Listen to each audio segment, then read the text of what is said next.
Sir నమస్తే అండి. నమస్తే. సార్ ఈ కోడి చెరువు కబ్జాకి సంబంధించి పవన్ కళ్యాణ్ గారిపైన వచ్చిన ఆరోపణల్లో హైడ్రా రంగనాథ్ గారే చెప్పారు. అక్కడ కబ్జా జరిగింది అంటే కొంచెం ఆక్రమణ జరిగింది, ఫెన్స్ వేశారు అని. దానికి సంబంధించి జనసేనకు సంబంధించిన వాళ్ళు కూడా స్పందించడం మనం చూసాం. ఇంతకీ ఏం జరిగింది సార్ ఆ చెరువులో? పవన్ కళ్యాణ్ గారి భూమి ఉందా లేదా? అది పవన్ కళ్యాణ్ గారు రిజిస్టర్ చేయించుకున్నారు అధికారికంగా, అది వారిదే హ్మ్. అని హైడ్రా రంగనాథ్ గారు చెప్పారు. అయితే దాని తాలూకా రిజిస్ట్రేషను వ్యవహారాలు జరిగిన టైంకి ఈ హైడ్రా నిర్మాణం జరగలేదు.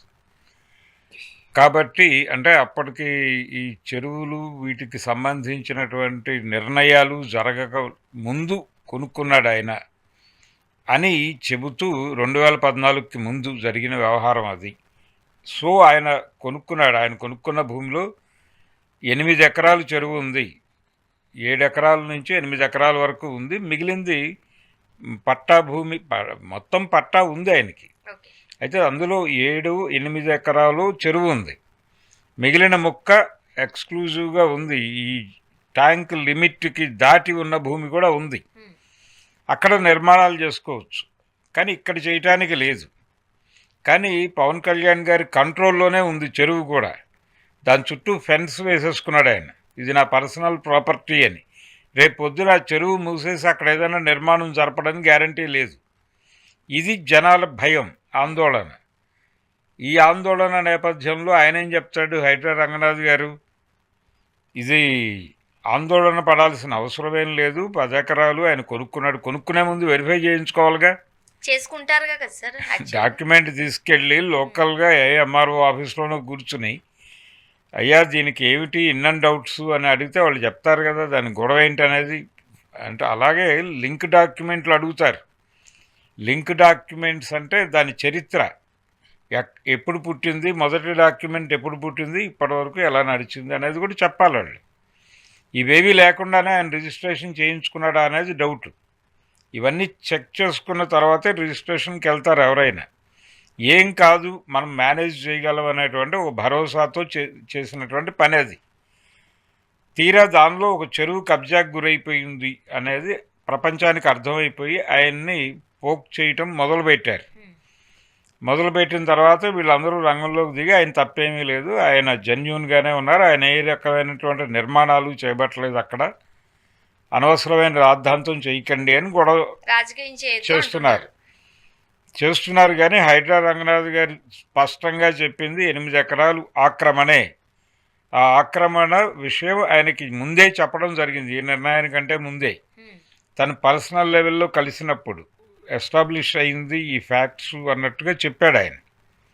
చెప్పి హైడ్రా రంగనాథ్ గారు ఒక దీనికి వచ్చాడు ఆయన, ఆయన ఏదో సత్కార కార్యక్రమం జరిగింది. ఆ సత్కార కార్యక్రమంలో మాట్లాడుతూ అక్కడ వచ్చింది ఈ ప్రస్తావన.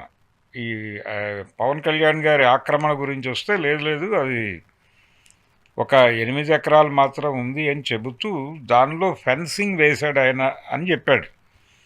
ఈ ఫెన్సింగ్ తీయించే పని ఎందుకు చేయలేదు మీరు అనేది కదా మాట్లాడాల్సింది.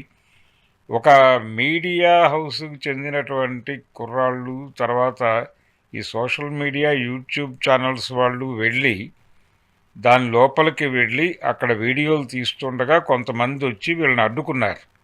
ఆ వీడియోలు కూడా చూసాం మనం. అడ్డుకుని గొడవ పడ్డారు. అయితే ఘర్షణ ఏం కాలేదు, కానీ వాగ్వాదం జరిగింది. వాళ్ళు కొంచెం సీరియస్గా మాట్లాడారు, ఇందులో ఏ రకమైనటువంటి వయలేషన్ లేదు అని చెప్పే ప్రయత్నమే చేశారు వాళ్ళు. వీళ్ళు అలా కాదండి అని చెప్పి వీళ్ళ దగ్గరున్న, అంటే వీళ్ళు టౌన్ ప్లానింగ్ దగ్గర నుంచి అన్నీ తీసుకుని వెళ్ళారు, అక్కడికి డాక్యుమెంట్స్ అన్నీ తీసుకుని వెళ్ళి ఇది ప్రభుత్వ భూమే, నిజానికి చెరువు ఆక్రమించడం ఏమిటి, చెరువు ఆక్రమించేసి అక్కడ ఏదైనా రేపు పొద్దున నెమ్మదిగా ఇప్పటికైతే పూడ్చలేదని చెప్తున్నారు. కానీ హైడ్రా రంగనాథ్ గారు కూడా చెరువు వాళ్ళదే అని చెప్తున్నాడు. ఇప్పుడు ఎన్కన్వెన్షన్ విషయంలో జరిగిన ఇష్యూ తర్వాత కంపేర్ చేసుకుంటారు కదా సార్, నిబంధనల విరుద్ధంగా అక్కడ ఏదన్నా జరిగి ఉంటే మట్టి వేయటం అనే కార్యక్రమం జరుగుతోంది. ఆ చుట్టుపక్కల వాళ్ళు కూడా ఖాళీగా ఉందని పోస్తున్నారు, ఫెన్సింగ్ ఉంది ఖాళీగా ఉంది అని. అది నెమ్మదిగా పూడుతుంది. పూడిన తర్వాత అక్కడ ఏదైనా నిర్మాణం జరపరు అని గ్యారంటీ ఏమన్నా ఇవ్వగలరా? లేదు కదా సార్, 8 ఎకరాలు కూడా ఆయన పేరుతోనే పట్టా ఉంది కాబట్టి ఏదైనా చేసుకుంటాడు ఆయన. ఇది కరెక్ట్ కాదు. అంటే మీరు పట్టా క్యాన్సిల్ చేసి ఉండాల్సింది. ఆయన చెరువు ఆక్రమించుకున్నాడు. హైదరాబాదులో చెరువులన్నీ కూడా పర్టికులర్గా ఆ ఏరియాలో చెరువులు ఇంటర్లింక్డ్. ఈ చెరువులో వాటర్ ఆ చెరువులోకి వెళ్ళటానికి ఒక అండర్ గ్రౌండ్ డ్రైనేజీ సిస్టమ్ ఉంది. ఇవన్నీ డిస్టర్బ్ చేస్తున్నారు వీళ్ళు. డిస్టర్బ్ చేసి చెరువులు కుంటలు, అంటే మూసీ వరదలు వచ్చినప్పుడు హైదరాబాద్ మునిగిపోకుండా ఉండటానికి ఒక ఆల్టర్నేటివ్గా ఏర్పాటు చేసిన చెరువులు ఇవన్నీ. ఇంటర్లింక్ చేయటం అంటే ఈ వరద నీరు అన్ని చోట్లకి పాస్ ఆన్ అయిపోవడం కోసం ఇంటర్లింక్ ఇచ్చారు. ఇది హైదరాబాద్ చరిత్ర తెలిసిన వాళ్ళందరికీ తెలిసిన విషయం. ఇప్పుడు ఆ చెరువులు లేకుండా చేస్తే రేపొద్దు నిజంగానే మూసీకి ముంచుకొస్తాయి. ఎలా ప్రొటెక్ట్ అవుతారు వీళ్ళు? ఏం చేద్దాం అనుకుంటున్నారు? ఆ రోజున నిజాం నవాబు మీద 100 విమర్శలు మాట్లాడతారు వీళ్ళు. మరి ఆయన చేసిన మేలుని మీరు మట్టి పెట్టి కప్పిపెడుతున్నారు కదా ఇప్పుడు. అందుకని కాన్షియస్గా హైడ్రా చెరువుల్ని కాపాడటమే ప్రోగ్రామ్ అయితే. ఇప్పుడు ఆ సున్నం చెరువు ఏరియాలో ఎవరికి వితౌట్ ఎనీ ప్రయర్ ఇన్ఫర్మేషను వెళ్ళి ఇళ్లలోంచి సామాన్ లాక్ కింద పడేశారు. ఆ రోజు చూసిన ఒక రకంగా చెప్పంటే భయం కలిగించే సందర్భం అది. అక్కడ అలా ప్రవర్తించినప్పుడు ఇప్పుడు ఓన్లీ మాటల వరకు మాత్రమే ఉంది తప్ప యాక్షన్ వైజ్గా కావచ్చు, లేదంటే మేము ఏదో ఒకటి ఫర్దర్గా ఈ డెసిషన్ తీసుకున్నాము, మేము ఇలా చేద్దాం అనుకుంటున్నాం అన్నది కూడా కనిపించట్లేదు. సామాన్యులకు ఒక న్యాయము లేదు అని అంటే సెలబ్రిటీస్కి ఒక న్యాయం అన్నట్టుగా కనిపించడం లేదా? సామాన్యులకు ఒక న్యాయం, రాజకీయ నాయకులకు ఒక న్యాయం. తమ పట్ల అంటే పవన్ కళ్యాణ్లో డ్యూయాలిటీ ఉంది. అదేంటంటే ఆయన ఇక్కడ భారతీయ జనతా పార్టీతో థియరిటికల్ ఇది ఉంది ఆయనకి. థియరిటికల్ అలాగే ఆయన సైకలాజికల్గా కూడా ప్రస్తుతం వాళ్ళతోనే అటాచ్ అయి ఉన్నాడు. రెండో వైపు త్రూ చంద్రబాబు రేవంత్ రెడ్డితో కూడా ఆయనకి యాక్సెస్ ఉంది. వారి అన్నగారి ద్వారా కాంగ్రెస్ పార్టీతో కూడా యాక్సెస్ ఉంది ఆయనకి. సో అందరికీ మిత్రుడే ఆయన. అందరికీ కావలసిన వాడు మిత్రుడు. ఆయన ఇన్ఫ్లుయెన్స్ చేయగలడు. ఆయన ఇన్ఫ్లుయెన్స్కి గురవటం వలన ఎవరు పట్టించుకొని ఉండకపోవచ్చేమో అనేది ఇప్పుడు డౌట్.